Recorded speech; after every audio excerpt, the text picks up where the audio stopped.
Shalom, brothers and sisters. I think it's important that you guys understand what's happening on Netanyahu's bid for power at the moment and who he's partnering with. So I've got a bit of personal experience on this one, so I want to just unpack this guy for you. Ben-Gvir is a danger to Israel, and he is what the election is about. Okay, these are the headlines coming out of Israel at the moment. Ben-Gvir is a threat to the future of Israel's fragile democratic character, and if he gets his way and Netanyahu gets his 61 seats, these two men will quite possibly demolish everything. Okay, so there's a lot of feeling there from the left against Netanyahu as well, but what I want to focus on here is his running partner, the guy who's going to help him, let's say the kingmaker, get his seats. Continuing with their news article, while it's always risky to predict, I believe the upcoming election on November 1 is one of the most important in Israel's 75 years, and more specifically, potentially the most dangerous. Now, it's interesting that they're saying this is the most important election ever in its entire lifespan, and we're sitting on the very edge of everything with the fig tree and with God coming to fetch his bride, and with the tribulation at the door. A government with Ben-Gvir in it will undermine Israel's standing in the world, and the country will take on the contours of a fascist state. Some friends in friendly governments around the world are conveying this warning, but sadly no one is listening.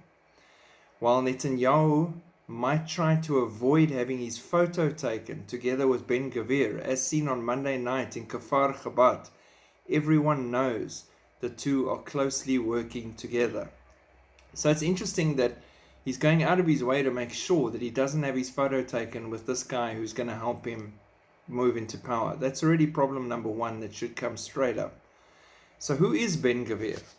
Okay, he became youth coordinator of the organization called Kach and claimed that he was detained at age 14. When he came of age for conscription into the IDF at 18, he was exempted from service by the IDF due to, not health issues, his extreme right political background.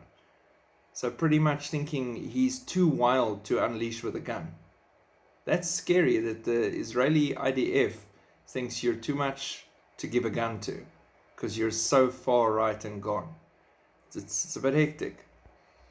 Ben-Gvir was a follower of extremist Meir Kahan, whose party Kach was outlawed and deemed a terror organization.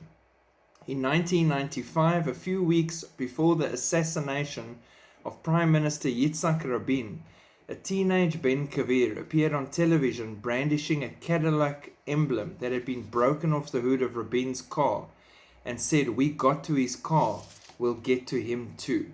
A few weeks later, the president's assassinated. He famously had a framed picture of Baruch Goldstein, who in 1994 murdered 29 Palestinians at the Cave of the Patriarchs in Hebron, hung in his living room, and he claims he only recently took it down. Ben-Gvir has been indicted 46 times, convicted 8 times, including rioting, vandalism, incitement to racism, and support for terror organizations. According to Israeli law, a person may serve as an MK, minister, and even prime minister despite prior convictions. However, the law states that a person may not run if he or she incites racism. And here he is. Not only is he running alongside Netanyahu and helping him get that power, he has a security detail to protect him, and he's moving up in the world and bringing all of his influence along to the party. This is not a great thing. Now, to come back to my personal connection to this, many years ago when I was really young, I went and worked with the Jews for Jesus organization in Johannesburg in South Africa. Now, while we were ministering to the Jewish community and talking about Yeshua, our Messiah, and the proofs and everything, we received death threats from an organization called Kach, the same organization that this man worked for and is proud of.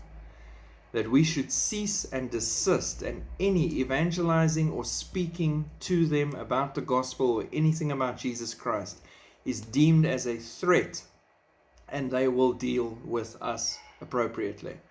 So straight up death threat from Kach, because we were telling them about Yeshua. And as I said back then, and I've still got that letter somewhere in my files to this day, go ahead, Kach. I will not stop speaking to the Jews that Yeshua is their Messiah. And I say that to Ben-Gvir as well. But people realize who this man is, and if he helps Netanyahu and the two of them come to power, it could tip the rest of the nations into that hatred and ostracization of Israel that will push them to that weak place that they need to be for an Antichrist to come and save them, strengthen them, help them, win the day. So it all lines up the way it should. But yeah, it's hectic to see that someone deeply involved with Kach is now sitting behind the throne.